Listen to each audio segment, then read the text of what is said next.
That Little Square Box, by Arthur Conan Doyle. All aboard, said the captain. All aboard, sir, said the mate. Then stand by to let her go. It was 9 o'clock on a Wednesday morning. The good ship Spartan was lying off Boston Quay with her cargo under hatches, her passengers shipped, and everything prepared for a start. The warning whistle had been sounded twice, the final bell had been rung. Her bowsprit was turned towards England, and the hiss of escaping steam showed that all was ready for her run of 3,000 miles. She strained at the warps that held her like a greyhound at its leash. I have the misfortune to be a very nervous man. A sedentary literary life has helped to increase the morbid love of solitude which, even in my boyhood, was one of my distinguishing characteristics. As I stood upon the quarterdeck of the transatlantic steamer, I bitterly cursed the necessity which drove me back to the land of my forefathers, the shouts of the sailors, the rattle of the cordage, the farewells of my fellow passengers, and the cheers of the mob, each and all jarred upon my sensitive nature. I felt sad too. An indescribable feeling as of some impending calamity seemed to haunt me. The sea was calm and the breeze light. There was nothing to disturb the equanimity of the most confirmed of landsmen, yet I felt as if I stood upon the verge of a great though indefinable danger. I have noticed that such presentiments occur often in men of my peculiar temperament, and that they are not uncommonly fulfilled.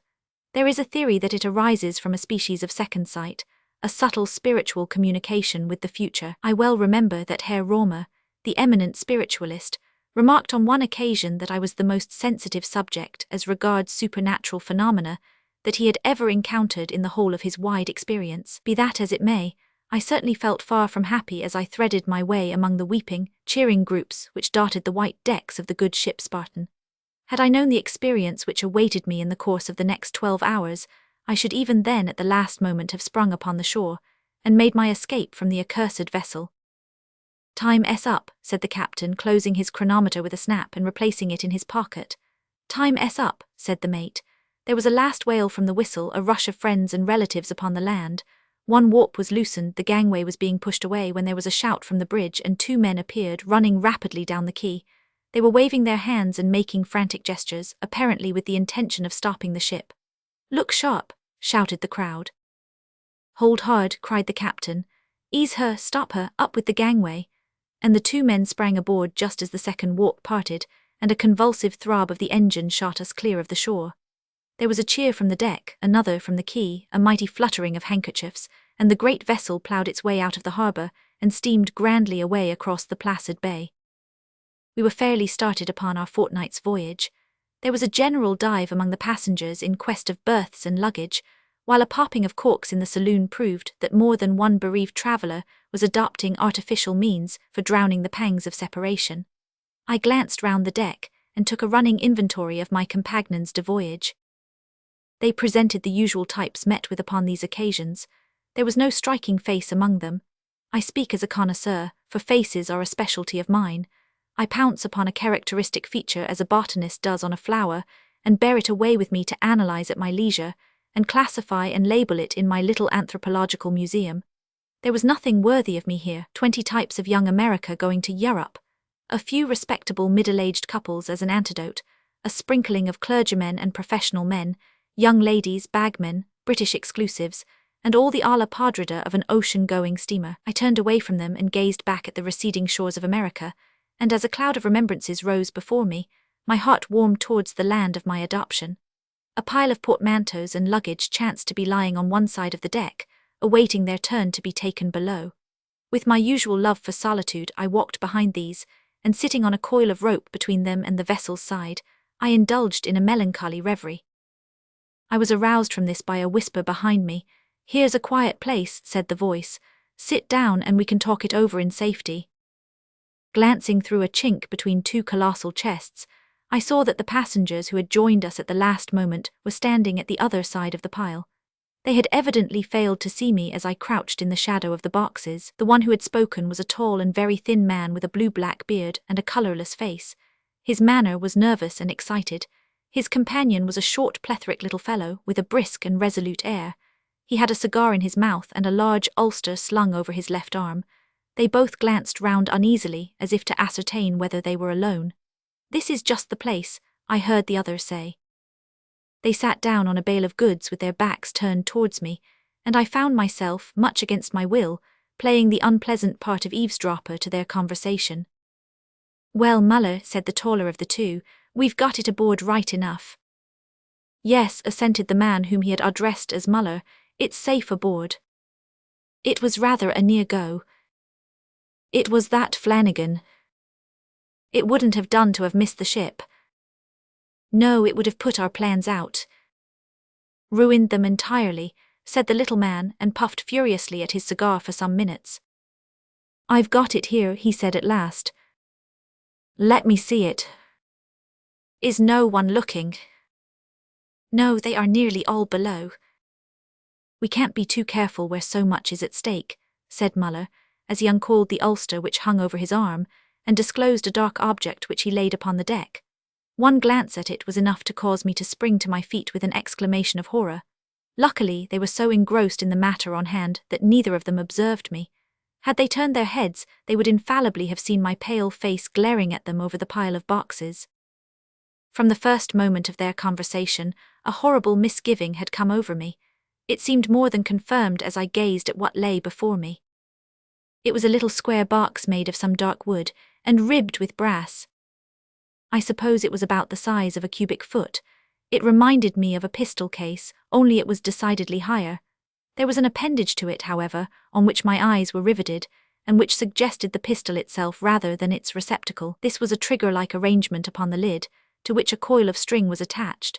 Beside this trigger there was a small square aperture through the wood. The tall man, Flanagan, as his companion called him, applied his eye to this, and peered in for several minutes with an expression of intense anxiety upon his face. "It seems right enough," he said at last.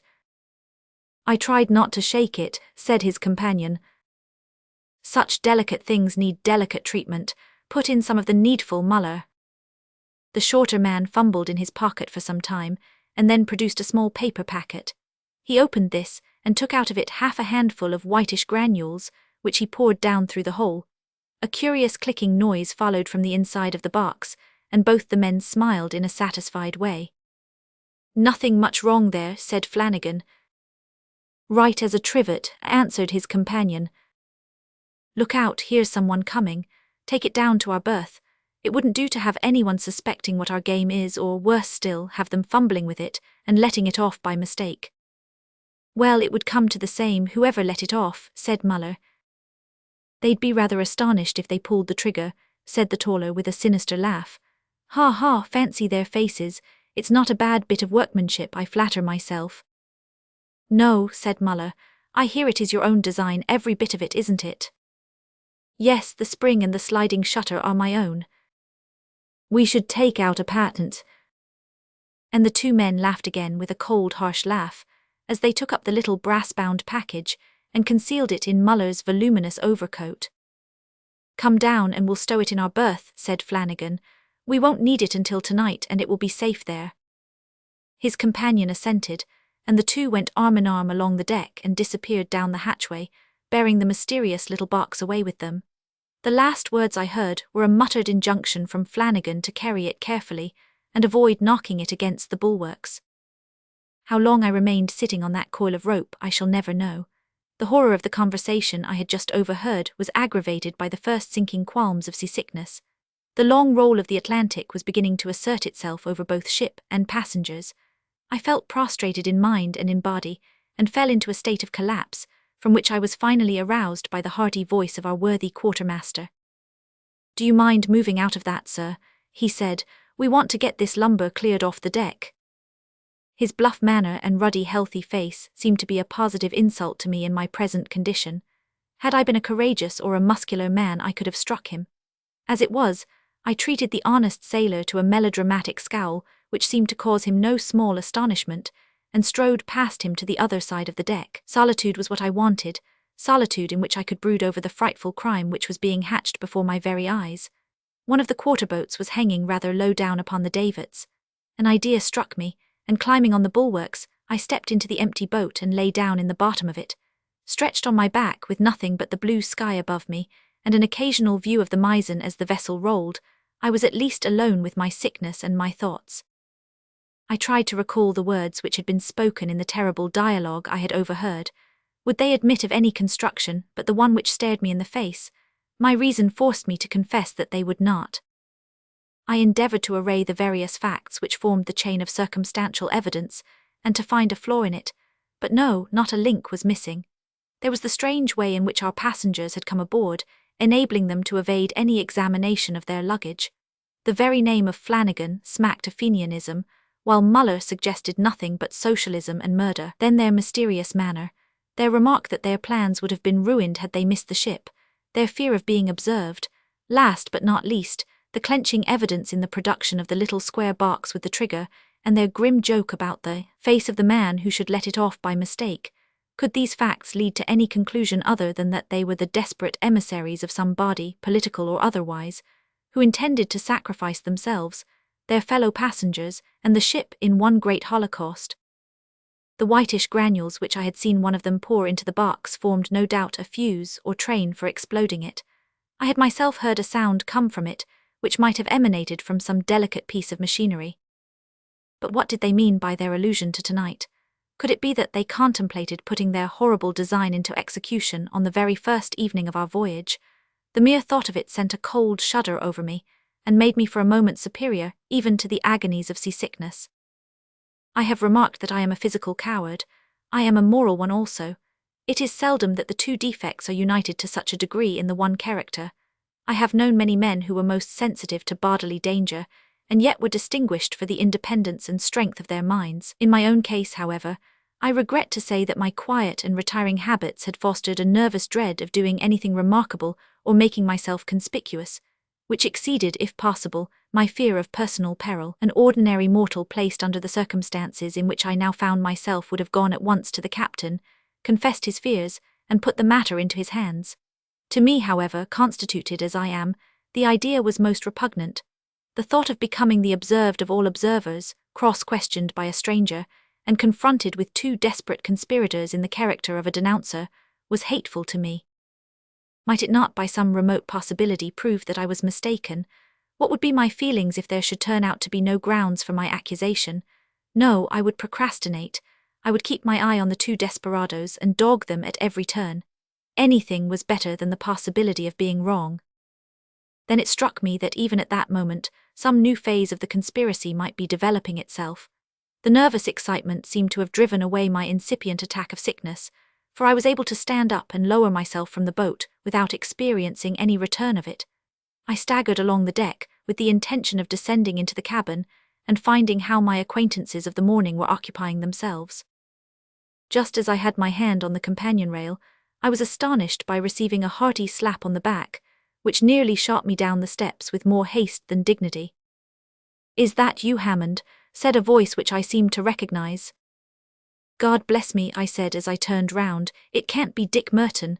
Why, how are you, old man?" This was an unexpected piece of luck in the midst of my perplexities. Dick was just the man I wanted. Kindly and shrewd in his nature and prompt in his actions, I should have no difficulty in telling him my suspicions, and could rely upon his sound sense to point out the best course to pursue. Since I was a little lad in the second form at Harrow, Dick had been my adviser and protector. He saw at a glance that something had gone wrong with me. "Hullo," he said in his kindly way, "what's put you about, Hammond? You look as white as a sheet. Mal de mer, eh?" "No, not that altogether," said I. "Walk up and down with me, Dick. I want to speak to you. Give me your arm." Supporting myself on Dick's stalwart frame, I tottered along by his side, but it was some time before I could muster resolution to speak. "Have a cigar," said he, breaking the silence. "No, thanks," said I. "Dick, we shall be all corpses tonight." "That's no reason against your having a cigar now," said Dick in his cool way, but looking hard at me from under his shaggy eyebrows as he spoke. He evidently thought that my intellect was a little gone. "No," I continued, "it's no laughing matter, and I speak in sober earnest, I assure you. I have discovered an infamous conspiracy, Dick, to destroy this ship and every soul that is in her." And I then proceeded systematically, and in order to lay before him the chain of evidence which I had collected.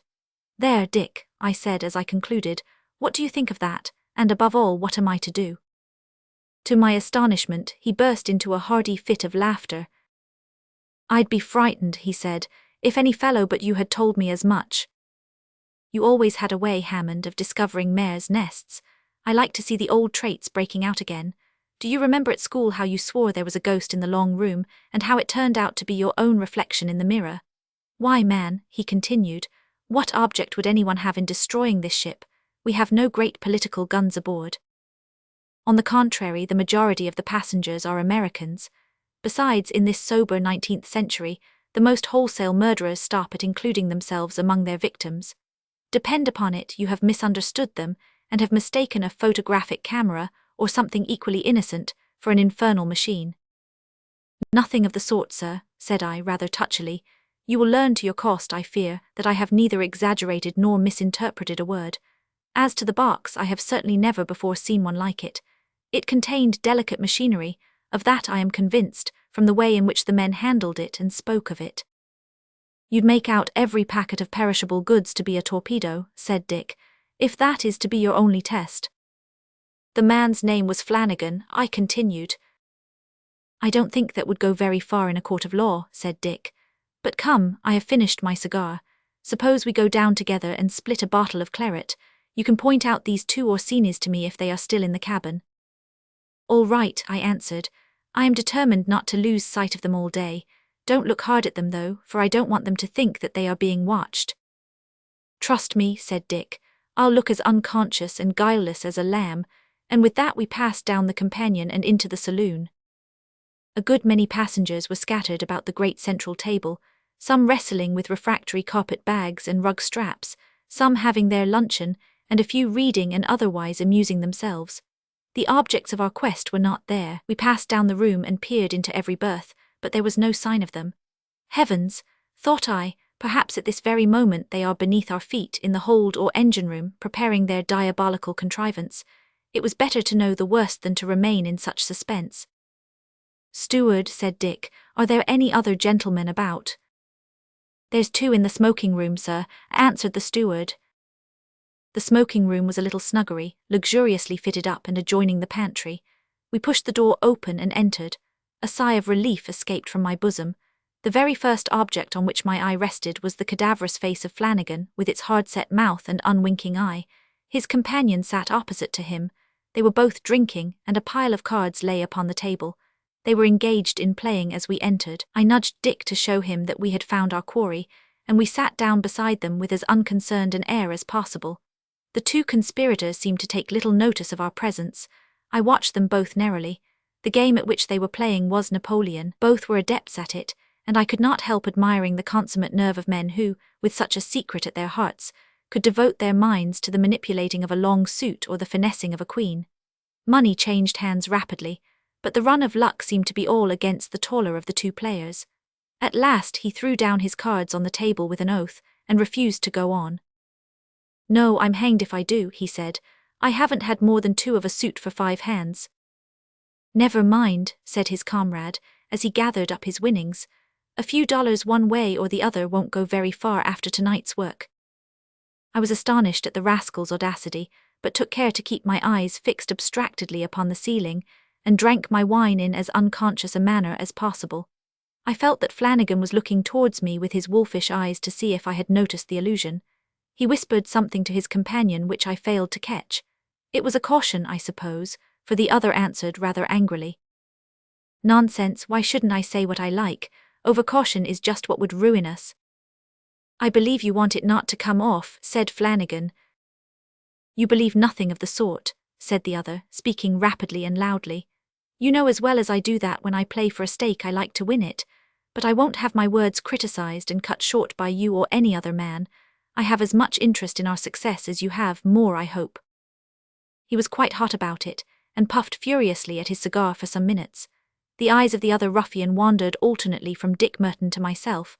I knew that I was in the presence of a desperate man, that a quiver of my lip might be the signal for him to plunge a weapon into my heart, but I betrayed more self-command than I should have given myself credit for under such trying circumstances. As to Dick, he was as immovable and apparently as unconscious as the Egyptian Sphinx. There was silence for some time in the smoking-room, broken only by the crisp rattle of the cards, as the man Muller shuffled them up before replacing them in his pocket. He still seemed to be somewhat flushed and irritable. Throwing the end of his cigar into the spittoon, he glanced defiantly at his companion and turned towards me. "Can you tell me, sir," he said, "when this ship will be heard of again?" They were both looking at me, but though my face may have turned a trifle paler, my voice was as steady as ever as I answered. "I presume, sir, that it will be heard of first when it enters Queenstown harbour." "Ha ha," laughed the angry little man, "I knew you would say that. Don't you kick me under the table, Flanagan, I won't stand it. I know what I am doing. You are wrong, sir," he continued, turning to me, "utterly wrong." "Some passing ship, perhaps," suggested Dick. "No, nor that either." "The weather is fine," I said. "Why should we not be heard of at our destination?" "I didn't say we shouldn't be heard of at our destination. Possibly we may not, and in any case that is not where we shall be heard of first." "Where then?" asked Dick. "That you shall never know. Suffice it that a rapid and mysterious agency will signal our whereabouts, and that before the day is out. Ha ha," and he chuckled once again. "Come on deck," growled his comrade. "You have drunk too much of that confounded brandy and water. It has loosened your tongue. Come away." And taking him by the arm he half led him, half forced him out of the smoking room, and we heard them stumbling up the companion together, and on to the deck. "Well, what do you think now?" I gasped as I turned towards Dick. He was as imperturbable as ever. "Think," he said. "Why, I think what his companion thinks, that we have been listening to the ravings of a half-drunken man. The fellow stunk of brandy." "Nonsense, Dick, you saw how the other tried to stop his tongue." "Of course he did. He didn't want his friend to make a fool of himself before strangers. Maybe the short one is a lunatic and the other his private keeper. It's quite possible." "Oh, Dick, Dick," I cried, "how can you be so blind? Don't you see that every word confirmed our previous suspicion?" "Humbug, man," said Dick. "You're working yourself into a state of nervous excitement. Why, what the devil do you make of all that nonsense about a mysterious agent which would signal our whereabouts?" "I'll tell you what he meant, Dick," I said, bending forward and grasping my friend's arm. "He meant a sudden glare and a flash seen far out at sea by some lonely fisherman off the American coast. That's what he meant." "I didn't think you were such a fool, Hammond," said Dick Merton testily. "If you try to fix a literal meaning on the twaddle that every drunken man talks, you will come to some queer conclusions. Let us follow their example and go on deck. You need fresh air, I think. Depend upon it, your liver is out of order. A sea voyage will do you a world of good." "If ever I see the end of this one," I groaned, "I'll promise never to venture on another.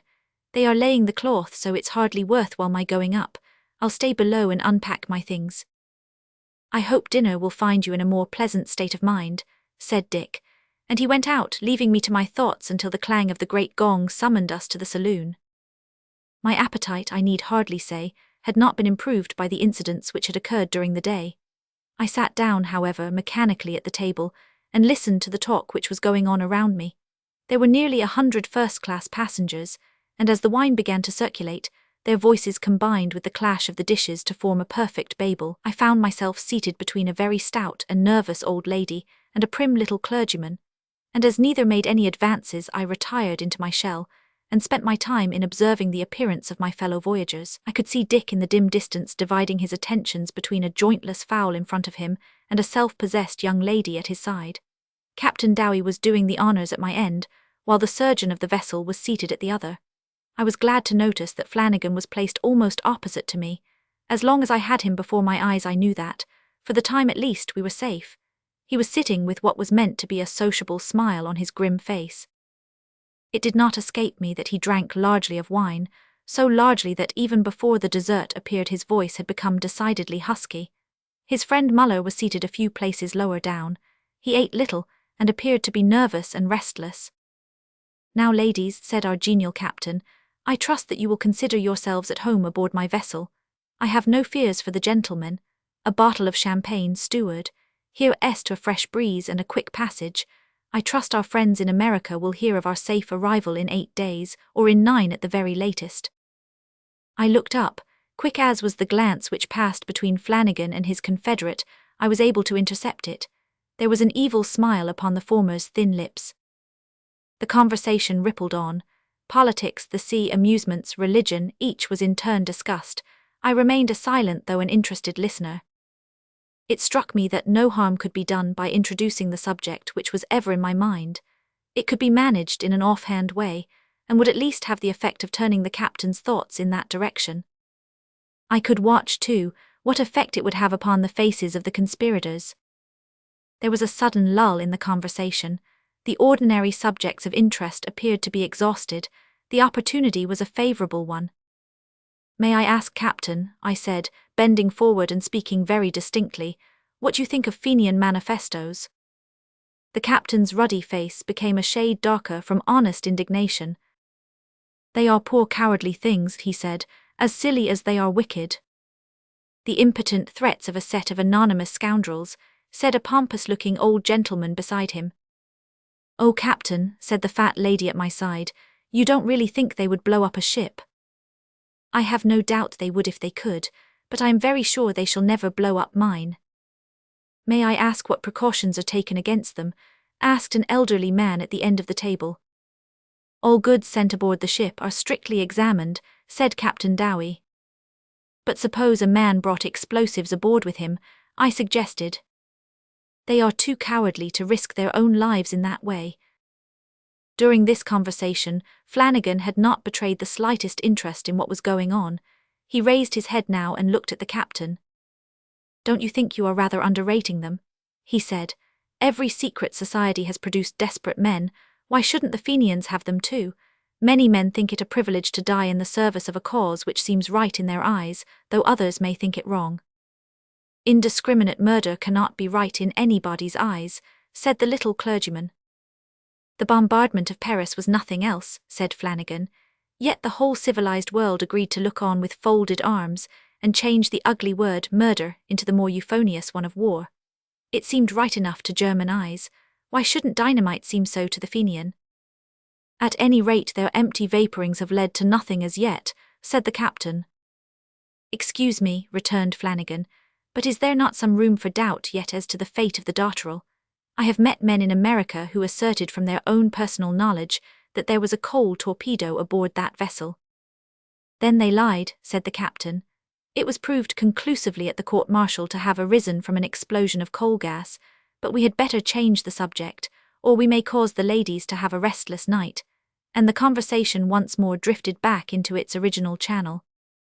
During this little discussion, Flanagan had argued his point with a gentlemanly deference and a quiet power for which I had not given him credit. I could not help admiring a man who, on the eve of a desperate enterprise, could courteously argue upon a point which must touch him so nearly. He had, as I have already mentioned, partaken of a considerable quantity of wine, but though there was a slight flush upon his pale cheek, his manner was as reserved as ever. He did not join in the conversation again, but seemed to be lost in thought. A whirl of conflicting ideas was battling in my own mind. What was I to do? Should I stand up now and denounce them before both passengers and captain? Should I demand a few minutes' conversation with the latter in his own cabin and reveal it all? For an instant I was half resolved to do it, but then the old constitutional timidity came back with redoubled force. After all, there might be some mistake. Dick had heard the evidence and had refused to believe in it. I determined to let things go on their course. A strange, reckless feeling came over me. Why should I help men who were blind to their own danger?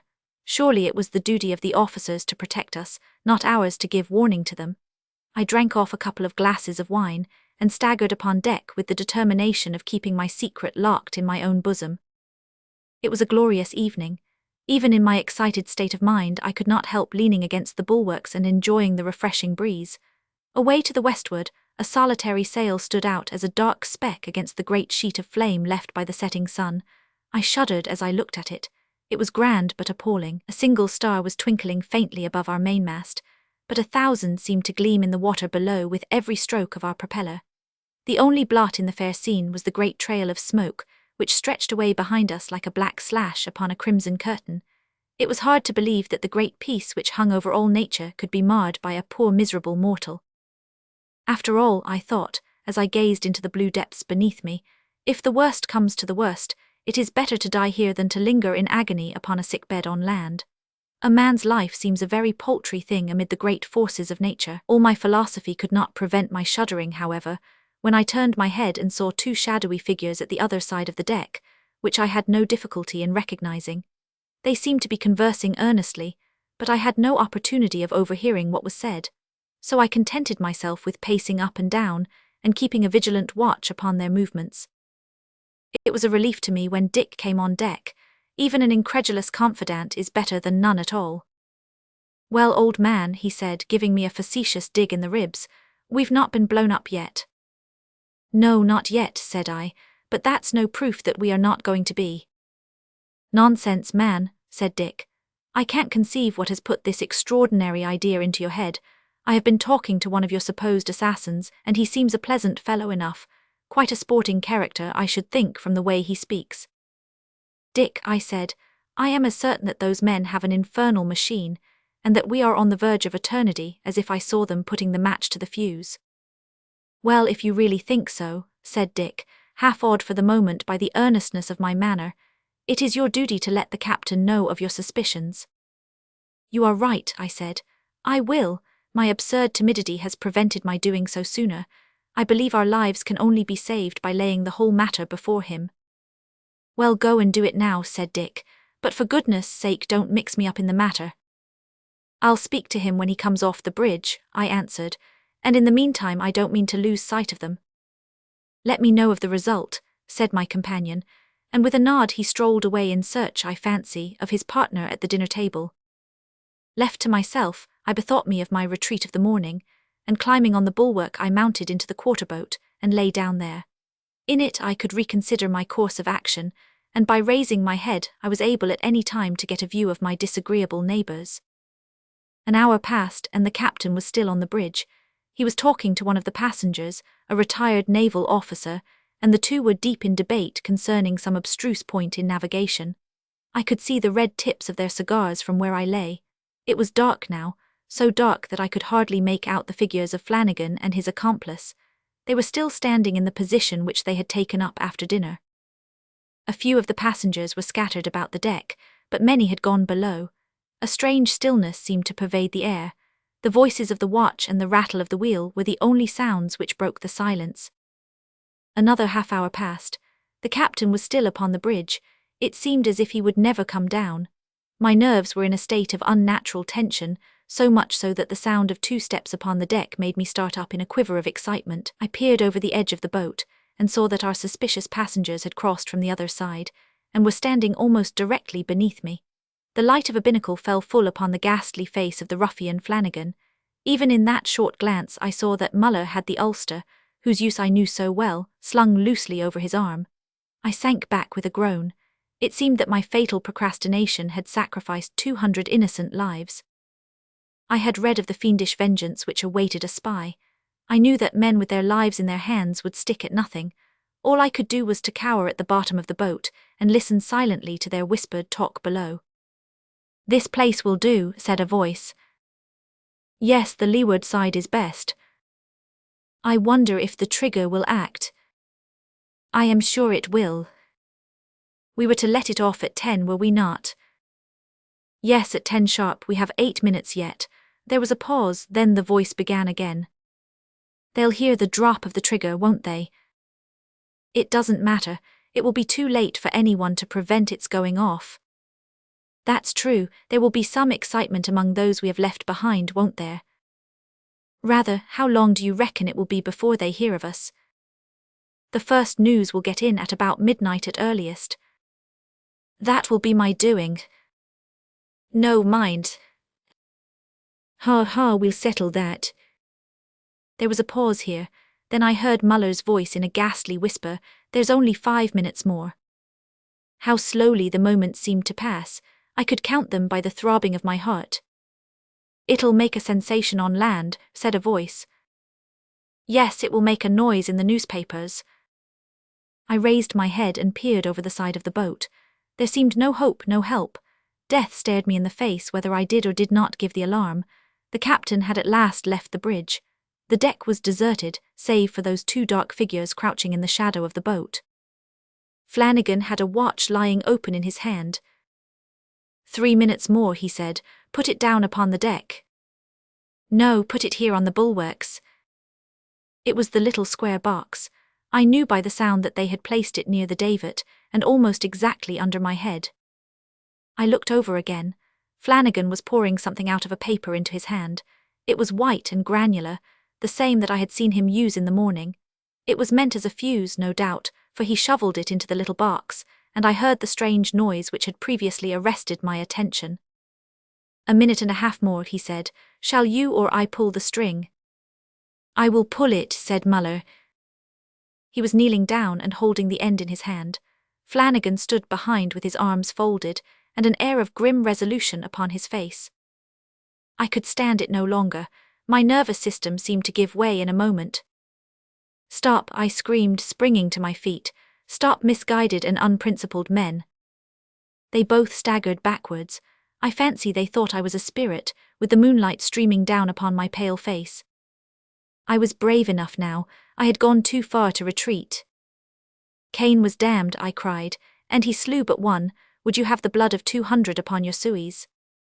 "He's mad," said Flanagan. "Time s up, let it off, Muller." I sprang down upon the deck. "You shan't do it," I said. "By what right do you prevent us?" "By every right, human and divine." "It's no business of yours. Clear out of this." "Never," said I. "Confound the fellow. There's too much at stake to stand on ceremony. I'll hold him, Muller, while you pull the trigger." Next moment I was struggling in the Herculean grasp of the Irishman. Resistance was useless. I was a child in his hands. He pinned me up against the side of the vessel and held me there. "Now," he said, "look sharp. He can't prevent us." I felt that I was standing on the verge of eternity. Half strangled in the arms of the taller ruffian, I saw the other approach the fatal box. He stooped over it and seized the string. I breathed one prayer when I saw his grasp tighten upon it. Then came a sharp snap, a strange rasping noise. The trigger had fallen, the side of the box flew out and let off 2 grey carrier pigeons. Little more need be said. It is not a subject on which I care to dwell. The whole thing is too utterly disgusting and absurd. Perhaps the best thing I can do is to retire gracefully from the scene, and let the sporting correspondent of the New York Herald fill my unworthy place. Here is an extract clipped from its columns shortly after our departure from America. "Pigeon flying extraordinary. A novel match has been brought off last week between the birds of John H. Flanagan of Boston and Jeremiah Muller, a well-known citizen of Lowell. Both men have devoted much time and attention to an improved breed of bird, and the challenge is an old-standing one. The pigeons were backed to a large amount, and there was considerable local interest in the result. The start was from the deck of the transatlantic steamship Spartan, at 10 o'clock on the evening of the day of starting, the vessel being then reckoned to be about 100 miles from the land. The bird which reached home first was to be declared the winner. Considerable caution had, we believe, to be observed, as some captains have a prejudice against the bringing off of sporting events aboard their vessels. In spite of some little difficulty at the last moment, the trap was sprung almost exactly at 10 o'clock. Muller's bird arrived in Lowell in an extreme state of exhaustion on the following morning, while Flanagan's has not been heard of. The backers of the latter have the satisfaction of knowing, however, that the whole affair has been characterized by extreme fairness. The pigeons were confined in a specially invented trap, which could only be opened by the spring. It was thus possible to feed them through an aperture in the top, but any tampering with their wings was quite out of the question. A few such matches would go far towards popularizing pigeon flying in America, and form an agreeable variety to the morbid exhibitions of human endurance which have assumed such proportions during the last few years.